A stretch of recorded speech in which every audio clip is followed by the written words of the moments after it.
for the log of e. So in this video we will evaluate this integral which involves both logarithm function and exponential function and looks extremely beautiful. The solution development involves the gamma function, and let's see how does that work. So basically we have integral from 0 to infinity of e to the power minus x log x dx. Now since we have a minus x over here in the power of e and goes from 0 to infinity, we have another similar integral e to the power minus x to the power t dx, and from this integral we can get the required integral. And if you ask me how, let me put t minus 1 over here, and this is the famous gamma function. Now if we differentiate both sides with respect to t,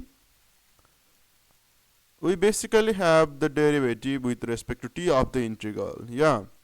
Now when the derivative goes inside the integral, it will be a partial derivative with respect to t.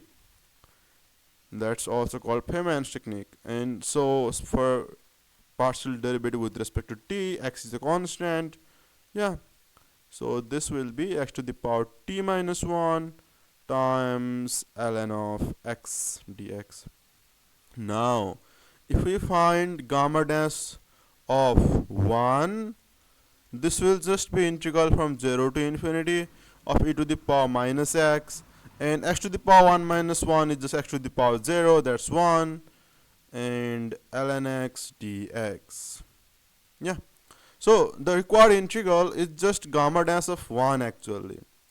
Now to find gamma dash of 1, we have two different ways. Basically one from the digamma function and other from Weierstrass representation of a gamma function, though both are same actually, but there are two different ways. Now for digamma function, the definition of digamma function of x is actually gamma dash of x by gamma of x. Now we have gamma dash of x as gamma x digamma of x.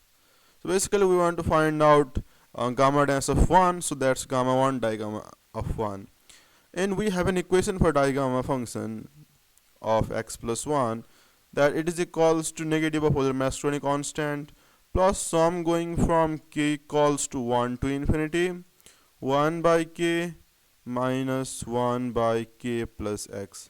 Like I will put the derivation of this formula in over here, check that. And now if you want to find digamma of 1, just substitute x as 0, and that gives us 1 by k minus 1 by k, so this part goes to 0. So we have digamma of 1 as negative of Euler Mastroianni constant, and gamma of 1 is just 1. That's why gamma dash of 1 is 1 times negative of Euler Mastroianni constant. So that's just negative of Euler Mastroianni constant. So this integral over here is actually equals to minus of Euler Mastroianni constant. But if you don't want to use digamma function, we can also go through the Weierstrass representation of gamma function, which is something like this. 1 by gamma of x is actually equals to x e to the power Euler Mastroianni constant times x, and then product from n equals to 1 to infinity 1 plus over here we have x by n, and then e to the power minus x by n. And if you want to derive this, I'll put a link over here again. Now if we take log on both sides and then differentiate, it will be easier. So that's why let's do that. Now this will be minus log of gamma of x, and then log x, and then gamma x, and sum from n equals to 1 to infinity log of n plus x minus log of n plus, minus again, minus x by n. Okay, now let's differentiate both sides. We have now minus of 1 by gamma x by gamma dash of x equals to, this is 1 by x plus gamma plus sum from n equals to 1 to infinity. This is 1 by n plus x and then minus 1 by n. Now if we take negative sign to other side, we have gamma dash of x by gamma of x is equals to 1 by x, minus 1 by x minus Euler-Masonry constant plus sum going from n equals to 1 to infinity, and then we have n 1 by n minus 1 by n plus x due to the negative sign. Now it's easier. It also looks somewhat similar to what we had in digamma function, and I will reveal the secret at last, but first of all let's find gamma dash of 1 by gamma of 1 equals to minus 1 by 1 minus gamma plus sum going from n equals to 1 to infinity of 1 by n minus 1 by n plus 1. Yeah.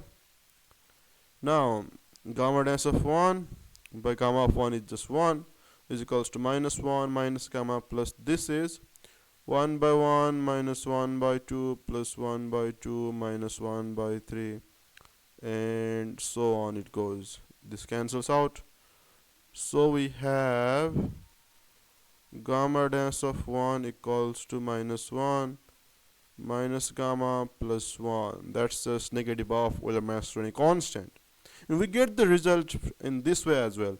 But the connection that I want to show you is this thing over here is actually equals to digamma of x, because I did mention that during the definition procedure.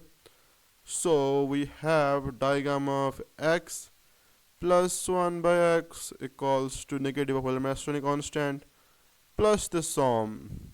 Yeah. Now digamma of x has a property, that is digamma of x plus 1 by x is actually equals to digamma of x plus 1. And if you want to derive this one, it's not hard actually. It's just that we have gamma of x times x equals to gamma of x plus 1. Yeah. Now you can take log and differentiate. If you take log and differentiate, you will just get this as digamma of x, and derivative of log x is 1 by x is equals to digamma of x plus 1. So yeah, this is simple. And so you get digamma of x plus 1 is equals to negative of Euler-Masonry constant plus the sum. That was it. We derived this formula also from the Weierstrass representation. We found gamma dash of 1, which is negative of Euler-Masonry constant, and yeah, we have solved this problem. That was the answer. Hope you enjoyed the video. Thanks for watching and look forward to seeing you in the upcoming videos too.